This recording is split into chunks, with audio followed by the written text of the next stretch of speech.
Fin de espacio publicitario. Licenia Espinel y Washington Yepes comparten un diálogo con el invitado. En Punto Noticias hablamos de...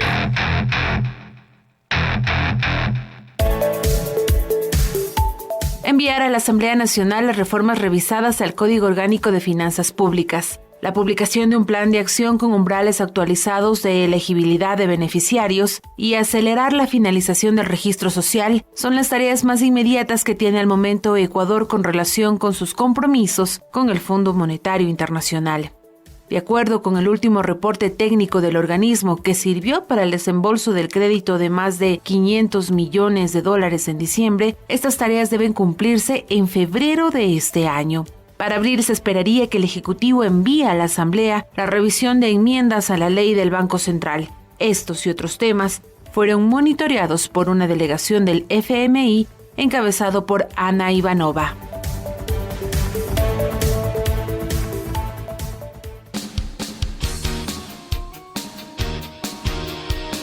Con 51, el FMI estuvo aquí, estuvo monitoreando si se ha cumplido o no las tareas. Restan algunas por cumplirse: eliminación de subsidio a los combustibles, venta de activos. Y bueno, ¿qué nos espera entonces, economista Marcelo Varela, a quien le saludamos cordialmente? Buenos días, muchas gracias, siempre es un gusto estar aquí. Sí, definitivamente lo que vemos es que el gobierno no cumple ningún papel en la parte económica. Vemos que solamente hace o genera el fiel cumplimiento del FMI. Tal es así que el equipo, ¿no es cierto?, que estuvo desde hace 15 días aquí, va direccionando lo que el gobierno tiene que hacer. Es decir, esto ya es una condición un poco grave, digamos, no un poco, bastante grave para el país, porque se está viendo que las decisiones económicas vienen desde afuera, y no solo las decisiones económicas, las decisiones políticas también vienen desde afuera, lo que genera una total vulnerabilidad a la soberanía nacional. Entonces esto es sumamente agravante. Entonces viene el FMI, da el recetario, a como dé lugar el Estado, el gobierno ecuatoriano lleva a cabo esto, y ahora, ¿no es cierto?, lo que pretenden, además de las privatizaciones, es generar todos esos cambios, esas reformas al Código Monetario y Financiero. ¿Qué es lo que se busca con esto? Liberalizar el sistema financiero. Liberalizar el sistema financiero va a llevar a que necesariamente las tasas de interés se liberalicen, y eso va a generar obviamente que se incrementen las tasas, tal cual es el postulado, ¿no es cierto?, uno de los postulados que el FMI recomienda. Sumado a esto viene toda la reforma, ¿no es cierto?, laboral, y la reforma al Código Orgánico de Finanzas Públicas. Esto es agravante también. ¿Por qué? Porque en el Código Orgánico de Finanzas Públicas, ¿qué se busca? Se busca que no haya una maniobrabilidad en el presupuesto general del Estado. Hoy, en la actualidad, es un 15%. ¿Por qué ese 15%? Porque eso se consideró técnicamente. Y les voy a indicar el por qué. El terremoto del 2016 generó al Estado cambios presupuestarios que bordearon el 14,5% del presupuesto general del Estado. Es decir, el terremoto del 2016 llevó a que el Estado genere ingresos y por tanto varíe el presupuesto general del Estado y el gasto y la inversión para destinar a salvar, digamos, ¿no es cierto?, las consecuencias del terremoto. ¿Qué pasa si esto se cambia? En otra tragedia vamos a estar ¿en qué condiciones? Bueno, sálvese quien pueda, más o menos, ¿no es cierto? Y lo que se busca en ese código, ¿qué es? Con este límite, volver nuevamente al fondo FEIREP, ¿no es cierto? ¿Para pagar qué? Pagar la deuda, es decir, hemos retrocedido prácticamente 20 años para volver a estas condicionalidades. Y luego toda esta situación, ¿no es cierto?, de políticas neoliberales que va agravando la situación económica y social. Ya sabemos qué es lo que pasa en las condiciones sociales, cómo terminaron el 2019, cómo van a ir el 2020, y esto obviamente, todos estos determinantes neoliberales de impulsar la supuesta inversión sin hacer nada desde la tasa de interés a través de no cobrar impuestos, va a generar de aquí en los siguientes años un mayor déficit en las finanzas públicas, porque ese proyecto, no, mejor dicho, esa ley de fomento productivo va a librar, digamos, ¿no es cierto?, de pagar impuestos hasta por 20 años a las empresas que inviertan en el país. ¿Quiénes son o quiénes tienen la capacidad de invertir?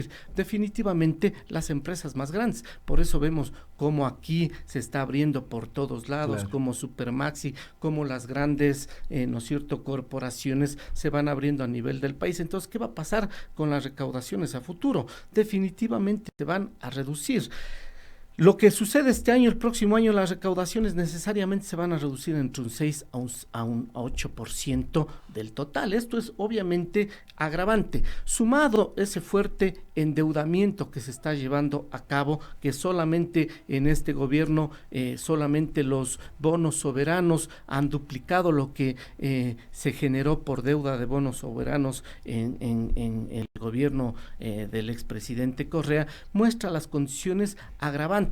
Y todo este pago ahora, o mejor dicho, hasta el 2017, las amortizaciones eran mayores y el pago de intereses eran menores, para lograr que la deuda total pagada sea menor. ¿Qué está sucediendo desde el 2017? Se ha cambiado todo eso y ahora se está pagando muchas más intereses que amortizaciones.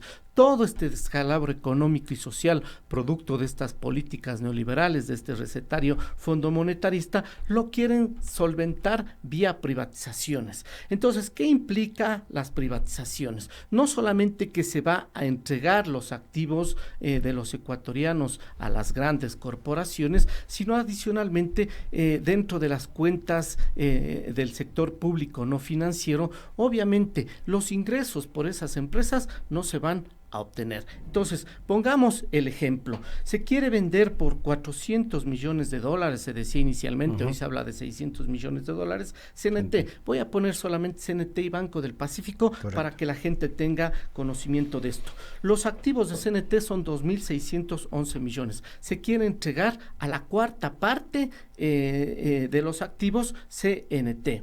El patrimonio es de 1.967 millones. Los ingresos del 2019 en CNT fueron de 981 millones y se quiere entregar a la mitad. ¿Qué implica esto? Esto implica que si la utilidad del 2019 de CNT fue de aproximadamente $220 millones, la empresa que se haga cargo para pagarle lo mismo al Estado, es decir, darle la misma utilidad del 2019, es decir, los 220 millones, tiene que generar cerca de $900 millones de utilidad. ¿Qué implica esto? Que tiene que ganar $900 millones para darle el 25% del impuesto a la renta, que representaría la utilidad que tuvo CNT. ¿Qué implica que la utilidad se cuadruplique? Que necesariamente los precios de telefonía tienen que incrementarse. Lo mismo tiene que suceder necesariamente en las eléctricas. Y obviamente en el Banco del Pacífico es una situación mucho más grave. Se quiere entregar el Banco del Pacífico cerca de, dicen, $800 millones, pero ¿qué es lo que va generando el Banco del Pacífico? El Banco del Pacífico tiene activos por 6.478 millones de dólares, pero lo interesante del Banco del Pacífico es la cartera. La cartera del Banco del Pacífico es de 4.418 millones de dólares el 2019. ¿Qué implica esto? Se quiere entregar un banco muy solvente, un banco muy saludable para que pase a manos, ¿no es cierto?, de las grandes corporaciones. Bueno, si quieren que ya no sea parte, digamos, del gobierno central el Banco del Pacífico, bueno, páselen pues al BIES, ¿no es cierto? Páselen al IES como parte de la deuda que tiene el gobierno central con el Banco del Pacífico y las cosas obviamente mejorarían. Entonces, lo que tenemos que hacer todos los ecuatorianos es parar este proceso, es decir, ya no se puede seguir aceptando que este gobierno haga todo sin ninguna brújula, sin ninguna cuestión técnica, solamente en fiel cumplimiento dado por órdenes desde afuera. Muchas gracias a Marcelo Varela. El tiempo se nos fue. Vamos a tener la posibilidad de seguir conversando de estos temas en una próxima oportunidad. 9 en punto, amigas y amigas, nos vamos. Buenos días. Que tengan una excelente jornada.